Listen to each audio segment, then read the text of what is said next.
Next है संघनन परीक्षा। तो संघनन के लिए एक तो आपको ये चीज़ दिमाग में रखनी है कि संघनन कब बोलेंगे? यानी कि जिस जो भी अपने शरीर के अंदर है, चाहे वो अस्थि है, मांस है या फिर और भी कोई चीज़ फैट है, जिसका जो स्थान है, वो अपने ही स्थान पे उपस्थित होनी चाहिए। तब हम बोलेंगे इसका संघनन बेस्ट है। क्योंकि जिसका स्थान जो बताया है, तो अगर वो उसी जगह प्रेज़ेंट है, तभी तो हमें परिपूर्णता नज़र आएगी देखने पर। यानी कि हम किसी व्यक्ति को देख के ही तो बताएँगे कि इसका संघनन कैसा है। तो शरीर की परीक्षा संघनन से की जाती है। अब संघनन से क्या मतलब है वो देखिए आगे की लाइन्स में। जिसके शरीर की अस्थियां सम यानी कि जितनी बोन्स हैं 206, तो जो बोन का जिस बोन का जो स्थान है वही होनी चाहिए, जितना उसका प्रमाण है उतनी होनी चाहिए, ना तो ज्यादा लंबी होनी चाहिए ना ज्यादा छोटी होनी चाहिए। तो जिसके शरीर की अस्थियां सम अलग-अलग अलग-अलग होनी चाहिए, ऐसे नहीं कि बोन के ऊपर ओवरलैपिंग हो जाए। अलग-अलग होनी चाहिए, उचित रूप में विभक्त होनी चाहिए। यानी कि 2 बोन मिलके आपस में जॉइंट बना रही हैं, वैसे ही होना चाहिए। ऐसा नहीं कि बीच में से जॉइंट गायब हो गया, टिबिया, फिबुला, फीमर तीनों एक साथ मिल गई, पटेला है ही नहीं। ऐसा नहीं होना चाहिए। जो जहाँ जिसका स्थान है वैसे ही वो प्रेज़ेंट होना चाहिए। तो उचित रूप में विभक्त हों, मांस व रक्त अपने स्थान में सुव्यवस्थित हों। मांस बोन्स पर जितना प्रमाण में मांस होना चाहिए, जितनी कवरिंग होनी चाहिए उतना है, ना ज़्यादा है ना कम है। रक्त भी ऐसे नहीं कि उसको एनीमिया हो रखा है या रक्त बहुत ज़्यादा हो गया तो रक्तपित्त हो गया, ऐसा नहीं होना चाहिए। तो मांस व रक्त अपने स्थानों में सुव्यवस्थित हों, तो ऐसे शरीर को सुसंगठित कहा जाता है। यानी कि मेन तो 3 चीज़ों पर डिपेंड करता है शरीर का संघनन, हड्डियाँ, मांस और रक्त। अगर ये अपने प्रमाण में हैं, अपने स्थान में हैं, सुव्यवस्थित हैं, तब बोलेंगे कि वो शरीर सुसंगठित है। तो सुसंगठित शरीर वाले व्यक्ति कैसे होंगे? बलवान। यानी कि तीनों चीजें सभी अपने-अपने प्रमाण में उपस्थित हैं। जिनका शरीर सुसंगठित नहीं होता, उनका बल भी कैसा होगा? कम होगा। यानी कि मान लो ब्लड की कमी हो गई या फिर हड्डियां बहुत कमजोर हैं, थोड़ा सा चलने पे ही ऐसे लगेगा कि फ्रैक्चर होने वाला है, तो बल कैसा होगा उसका? अल्प होगा। जो उत्तम संगनन व हीन संगनन दोनों से युक्त ना हो तो उसको बोलेंगे मध्यम बल। यानी कि ना तो उसके अंदर उसको देखने से लग रहा है कि हम उसको बोल सके ना तो ये उत्तम है ना ही हीन है, तो उसको बोल दिया कि मध्यम। यानी कि ठीक ठाक, ठीक ठाक जो बोलेंगे वो मध्यम वाले के लिए आएगा। फिर है आपका अगला पॉइंट प्रमाण परीक्षा। तो इसके अंदर यूँ नहीं लिखा हुआ कि आप लोग देख लिए वो 84 अंगुल का बताया आचार्य सुश्रुत ने शरीर का प्रमाण, तो वो सारा अलग-अलग याद करना इम्पॉसिबल है। प्लस यहाँ पर पूछा भी नहीं जाता है, इसीलिए टॉपिक यहाँ खाली छोड़ा गया है कि आपके वो जो अस्थियों के लिए बताया है कि फीमर इतनी लंबी होनी चाहिए, तो वो बहुत ज़्यादा हो जाता है, तो इतना याद भी नहीं करना। आपको जितना याद हो एनाटॉमी का, उतना लिख दीजिएगा अगर क्वेश्चन आ जाता है तो। उसके बाद और थोड़ा बहुत मुझे शॉर्ट में कोई भी मैटर मिलेगा, मैं आपको ग्रुप में प्रोवाइड करा दूँगी। फिर उसके बाद है अगला टॉपिक सात्म्य परीक्षा। सात्म्य से का क्या तात्पर्य है? सुख का अनुबंध। यानी कि जो भी हम आहार विहार कर रहे हैं, वो हमें कष्ट देने वाला नहीं होना चाहिए। वो हमारे शरीर के अनुकूल होना चाहिए। यानी कि जैसे बोलते हैं कि इस चीज़ से मेरे को एलर्जी है, ये तो मेरे को पचता नहीं है। पचता नहीं है यानी कि वो असात्म्य है। वो उसको आपकी बॉडी सहन नहीं कर सकती, तो वो असात्म्य में चला गया। दूसरा कि ये चीज़ से तो मेरे को फ़ायदा मिलता है। ऐसे जनरली अपन बोलते रहते हैं, घर में ये शब्द यूज़ करते रहते हैं कि मैंने ये खाया, मुझे इससे फ़ायदा मिलता है। यानी कि वो आपके लिए सात्म्य है। आपको ऊपर-ऊपर से तो ये मतलब इसका समझ सकते हो। और क्या है इसका मतलब? अर्थात जो आहार निरंतर सेवन से देह प्रकृति के अनुकूल हो जाए। साथ में आपने एक सुना होगा ओक साथ में। ओक साथ में आचार्य चरक ने कहाँ बताया है? कोई बता सकता है? कोई भी?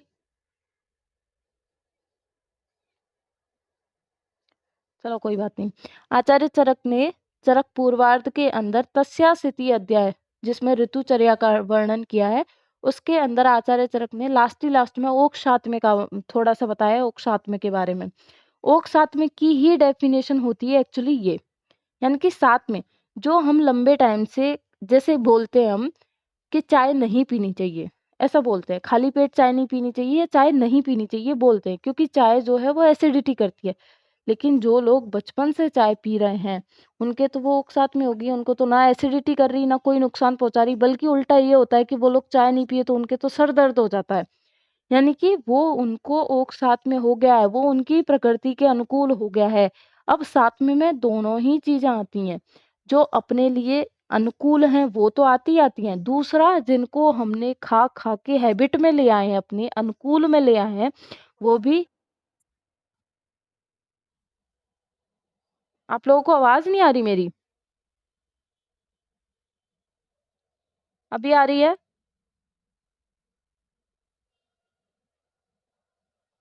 आवाज़ आ रही है सभी को? तो यार,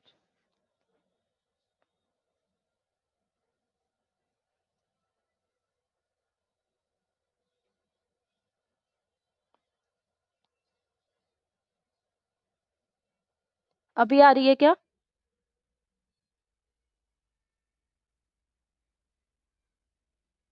आवाज़ आ रही है मेरी?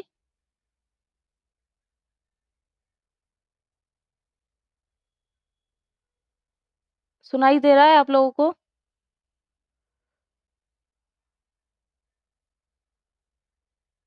आवाज़ आ रही है क्या मेरी?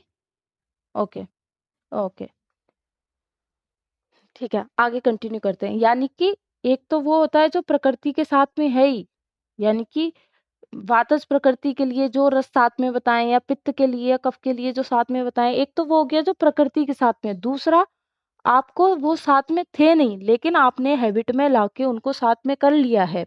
उनको भी हम साथ में ही इंक्लूड करते हैं, लेकिन उनके लिए एक टर्म अलग से यूज़ होती है, वो होता है ओक साथ में। देख लीजिएगा, कई बार ऐसे ही पूछ लेते हैं कि ओक साथ में क्या होता है? तो इसमें जो मनुष्य घृत, दूध, तेल, वसा, मांस रस अथवा 6 रस साथ में कर चुके हैं वह पुरुष, यानी कि जो क्या है, अपनी अग्नि या कफ को या फिर वायु के शमन करने वाली चीज़ों का सेवन कर रहे हैं, और जिन्होंने 6 रसों को भी अपने साथ में कर रखा है, यानी कि कुछ भी खा ले, कोई भी रस खा ले, वो मधुर खा ले, अम्ल खा ले, लवण, कटु कोई भी, 6 रस उनके साथ में हैं, तो वो पुरुष कैसा होगा? बलवान होगा। यानी कि ऐसे बोलते हैं ना कि मेरी अग्नि सब कुछ पचा सकती है, चाहे मैं कुछ भी खा लूँ, कोई भी चीज़ नुकसान नहीं करती है। तो वो पुरुष कैसे होंगे? बलवान होंगे, क्योंकि उन्होंने बचपन से सभी कुछ खाया होता है, यानी कि जो बल, वैसे भी देखो घी, दूध है, ये तो वैसे भी बलवर्धक होती हैं ये चीज़ें। और बलवान होगा तो क्लेश को सहन करने में भी समर्थ होगा, और आयु कैसी होगी इसकी? दीर्घ होगी। इसके विपरीत जो, अब देखो क्या है, वायु के लिए बताती हूँ मैं, वायु सबसे बेकार दोष, सबसे उपद्रवकारी। जो व्यक्ति वायु को बढ़ाने वाली चीज़ों का सेवन करेगा, या फिर जिसको एक ही रस साथ में है, जो ये बोले कि केवल मैं तो मधुर ही खाऊँगा या फिर कटु ही खा सकता हूँ और कुछ नहीं खा सकता, तो उसका बल कैसा होगा? अल्प होगा, और वो असह्य होते हैं। किसके लिए? क्लेश के लिए। वो क्लेश को सहन नहीं कर सकते। तो इस तरीके से साथ में की परीक्षा से भी हम बल का अनुमान लगा सकते हैं। फिर नेक्स्ट पॉइंट है सत्व परीक्षा। सत्व का तात्पर्य मन से, सभी लोग जानते हो आप, क्योंकि सत्व गुण होता है मन का। तो मन से है, सत्व व आत्मा संयुक्त रूप से शरीर का नियमन करते हैं। अब समझते हैं कैसे, कि बल भेद से सत्व 3 प्रकार का होता है। तो प्रवर, मध्यम और अवर। तो प्रवर वाले में कौन सा आएगा? यह पुरुष सत्वसार, यानी कि जो अपन ने 8वां सार पढ़ा था सत्वसार, अगर वो इसमें बेस्ट है, परिपूर्ण है, तो वो प्रवर सत्व वाला होगा। फिर मध्यम में क्या है? 1 मिनट। यह पुरुष सत्वसार वाले होते हैं। सत्वसार पुरुष सत्व गुण की अधिकता के कारण किसी भी व्याधि से नहीं घबराते, यानी कि वही कैंसर वाला एग्जाम्पल वापस से याद कीजिए, कि अगर उसका सत्व बेस्ट है, प्रवर है, तो कैंसर से भी नहीं डरेगा, और सत्व अगर अवर है तो सर दर्द से भी रोने लग जाएगा कि मेरे तो हेडेक हो रहा है। तो प्रवर सत्व वाले क्या होते हैं? किसी भी व्याधि से घबराते नहीं हैं। और मध्यम सत्व वाले पुरुष दूसरों से आश्वासन पाकर, यानी कि ऐसे है कि कोई भी उसको डिजीज हुई या फिर किसी भी चीज की थोड़ी बहुत टेंशन है, तो ऐसे बोलते हैं ना कि आपको अपनी बातें शेयर करनी चाहिए। तो शेयर करने से अगर मन हल्का हो जाता है और दूसरा व्यक्ति उसे समझा रहा है, तो समझाने से मोटिवेट हो गया, या फिर किसी कोई भी काम करने लग जाए, तो क्या है, समझ करके वो अपना मन हल्का कर लेता है। यानी कि कोई भी समझाएगा तो वो अपने मन पे कंट्रोल कर सकता है। तो मध्यम सार वाले पुरुष दूसरों से आश्वासन पाकर, दूसरों की थोड़ी बहुत हेल्प लेकर स्वयं को समझाकर कार्य करते हैं। ये होते हैं मध्यम सार वाले। अवर वालों का तो यानी बिल्कुल ही काम खराब होता है। हीन सत्व पुरुष ना तो स्वयं ना ही दूसरों के सहारे, यानी कि खुद से तो वो कंट्रोल कर ही नहीं पाते मन पे। दूसरा कोई भी उनका फ्रेंड है या कोई भी है उनको समझा रहा है, तो वो भले ही समझा ले, वो बोल के अपनी एनर्जी वेस्ट कर रहा है, लेकिन उनके समझाने का इन पर कोई भी असर नहीं होता है। तो दूसरों के ना ही दूसरों के सहारे अपने मन के वेग को रोक पाता है। यानी कि इसको रोना है तो रोएगा ही, ये शांत नहीं होगा। इसको रोना आ रहा है, सामने वाला कितना भी समझा ले, ये तो रो के ही मानेगा। ये फिर कैसे भी नहीं मान सकता। अपितु विपरीत स्थिति आने पर विलाप करता है। थोड़ा-सा भी कुछ हुआ, रोने लग जाएगा फटाफट। रोतलू स्वभाव वाले जो व्यक्ति होते हैं वो ऐसे ही होते हैं, जिनका सत्व कैसा होता है, हीन होता है। छोटी-सी विपत्ति का सामना करने पर भी क्या हो जाते हैं, असमर्थ हो जाते हैं। कुछ भी छोटी-मोटी गड़बड़ हो गई, उसमें भी ये लोग बहुत जल्दी घबरा जाते हैं। तो अगर किसी व्यक्ति का सत्व प्रवर है, सबसे बेस्ट है, मध्यम है, ठीक-ठाक है, लेकिन अवर है तो फिर उसका तो एकदम ही काम खराब है। फिर उसके बाद है आहार परीक्षा। आहार की परीक्षा कैसे करेंगे हम? बल व अपना अपन को जो भी, अब देखो हम जो भी आहार कर रहे हैं, तो आहार हम ऐसे भूख लग रही है, पेट भरने के लिए ही थोड़ी खाना खाते हैं। खाना हम क्यों खा रहे हैं? जिससे अपनी बॉडी को एनर्जी मिले, अपन सारे काम कर सकें, अच्छे से पढ़ पाएँ, बोल पाएँ, सारे काम जो भी अपन को डेली रूटीन की एक्टिविटी करते हैं, उनके लिए एनर्जी चाहिए। और वो एनर्जी कहाँ से आती है? आहार से आती है। तो अपना बल, और जो अच्छा आहार करता है, अच्छा आहार करेगा तो उनकी इम्यूनिटी अच्छी होगी, जिनकी इम्यूनिटी अच्छी होगी उनकी आयु भी अच्छी होगी, दीर्घायु वाला होगा। तो बल व आयु आहार के अधीन होती है। खाना अच्छा खा रहे हो, बलवान होगे, आयु भी आपकी दीर्घ होगी।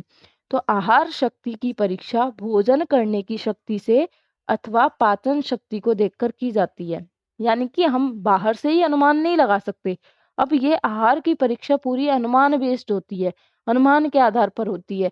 यानी कि आप किसी व्यक्ति को कोई भी खाना खिलाकर देखो, फिर देखो कि उसका पाचन कितनी देर में हो रहा है। उसके आधार पर ही हम उसकी आहार शक्ति और पाचन शक्ति का पता लगा सकते हैं। जनरली खाने का डाइजेशन है 4 से 5 घंटे में हो जाना चाहिए। अगर इससे पहले ही हो रहा है, तो हमें ज्ञान हो जाना चाहिए कि उसकी अग्नि तीक्ष्ण है। यानी कि एक तरह से आहार परीक्षा में हमें अग्नि की परीक्षा करनी है। अग्नि जैसी होगी वैसी ही उसकी आहार शक्ति होगी, क्योंकि आहार का पाचन कौन करेगा? अग्नि करेगी। अग्नि तीक्ष्ण है, आहार जल्दी पच जाएगा, तो उसकी आहार शक्ति भी कैसी होगी? यानी कि उसको जल्दी जल्दी भूख लगेगी। और अग्नि मंद है तो आहार शक्ति भी कैसी होगी? उसकी कमजोर होगी। यानी कि खाना खाने का मन भी नहीं करेगा, और खा भी लेगा तो उसका पाचन जल्दी नहीं होगा। फिर है व्यायाम परीक्षा। व्यायाम परीक्षा भी हमने देखा था अनुमान प्रमाण के आधार पर ही, इसकी परीक्षा के अंदर देखी थी ये सारी। तो इसकी भी परीक्षा अनुमान के आधार पर ही की जाती है। कैसे? कार्य करने की शक्ति से सॉरी कार्य करने की शक्ति द्वारा व्यायाम शक्ति की परीक्षा की जाती है। यानी कि मान लो आपके पास 2 या 3 व्यक्ति हैं, आपने दोनों तीनों को सेम काम दिया। एक शुरुआत में ही थक गया, एक बीच में थका, और एक ने काम पूरा करके ही अपना वापस लौटा है। तो उसकी आइडिया से भी हम उनकी व्यायाम शक्ति का आइडिया लगा सकते हैं। सॉरी, उनकी जो उन्होंने जो हमने उनको जो काम दिया है, उससे हम उनकी व्यायाम शक्ति का पता लगा सकते हैं। यानी कि अगर उनकी व्यायाम शक्ति ठीक है, तो वो कार्य को करने में समर्थ हैं, कैसा भी कार्य दे दो। तो इसके लिए अगली लाइन से समझिए आप, कार्य करने की क्षमता द्वारा ही, यानी कि कोई भी कार्य अपन ने दिया है उस व्यक्ति को, उसके द्वारा ही हम उसकी व्यायाम शक्ति को पता लगा सकते हैं। कार्य पूरा कर दिया, व्यायाम शक्ति उत्तम है। बीच में ही छोड़ दिया, मध्यम है। शुरुआत में ही हार मान ली, अवर है। तो कार्य करने की क्षमता ही उत्तम, मध्यम व अवर बल का ज्ञान कराती है, या इसके द्वारा बल का ज्ञान किया जाता है। तो उसी अगर हम बल का ज्ञान कर पा रहे हैं, यानी कि हम उसके व्यायाम शक्ति का, क्योंकि काम करने में भी तो क्या है, ताकत लगती है, एक्सरसाइज ही होता है एक तरीके से। तो उसी को हम व्यायाम बोल सकते हैं। उत्तम, अधिक कार्य करने की शक्ति से उत्तम बल का ग्रहण। ज्यादा हमने जो काम दिया वो तो उससे भी ज्यादा काम कर सकता था, तो उसकी बल है वो उत्तम है, या व्यायाम शक्ति है वो उत्तम है। मध्यम, मध्यम कार्य करने की शक्ति, और अवर, अल्प कार्य करने की शक्ति। तो इससे भी यानी कि इन सभी का आइडिया हम वैसे तो अनुमान के आधार पर लगाते हैं, लेकिन इनको हम काम करने के लिए कुछ इनके हिस्से काम दे देंगे, उसके आधार पर इनकी व्यायाम शक्ति या बल का अनुमान लगाते हैं। फिर है वय वय परीक्षा, आखिरी पॉइंट।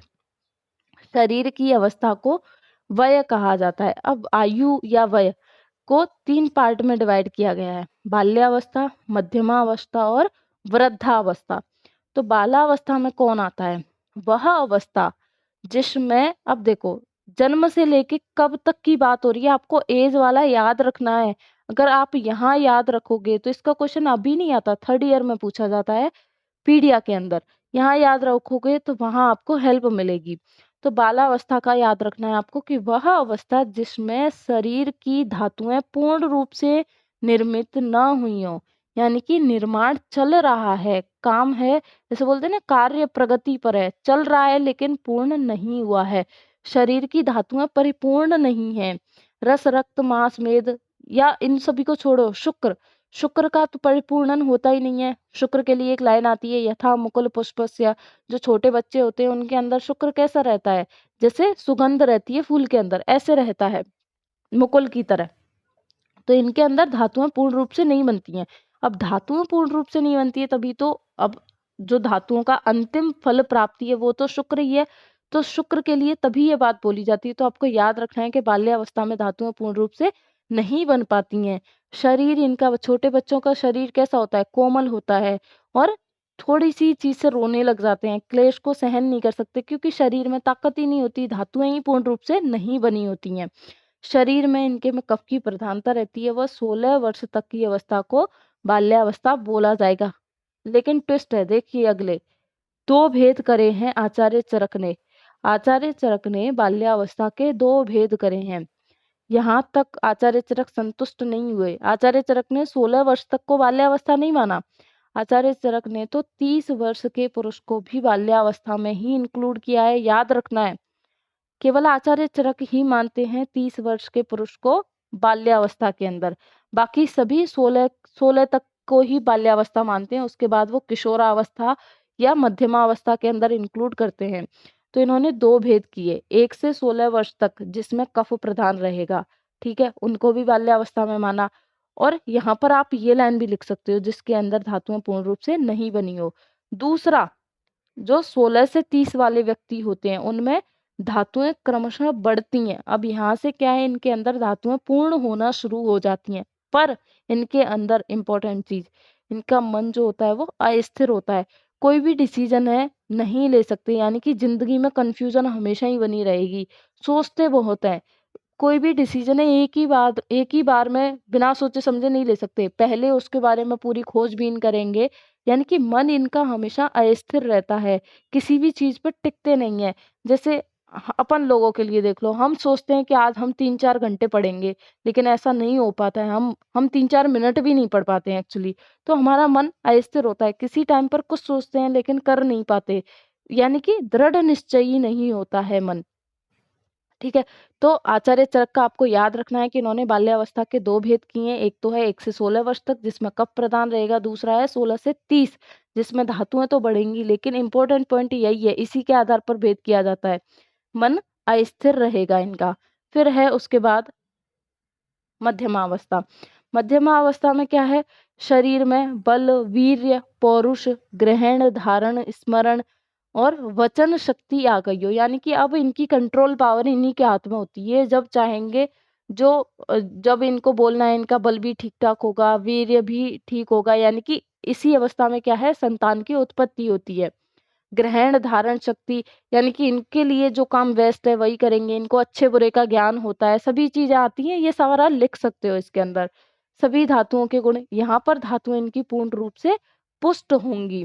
यहाँ पर क्या होगी, पित्त की प्रधानता रहेगी। और 30 से 60 वाली आयु वाले जो व्यक्ति है वो मध्यम अवस्था के अंदर आएंगे। तो 60 वर्ष तक की अवस्था मध्यम वय है। तो आचार्य चरक ने क्लासिफिकेशन 3 के आधार पर किया है: 1 से 30 बाल्यावस्था, 30 से 60 मध्यमावस्था और 60 से 100 तक जीर्णावस्था या वृद्धावस्था। तो आपको याद रखना है केवल 2 क्लासिफिकेशन बाल्यावस्था के अंदर ही आए हैं, बाकी सबका एक-एक ही है।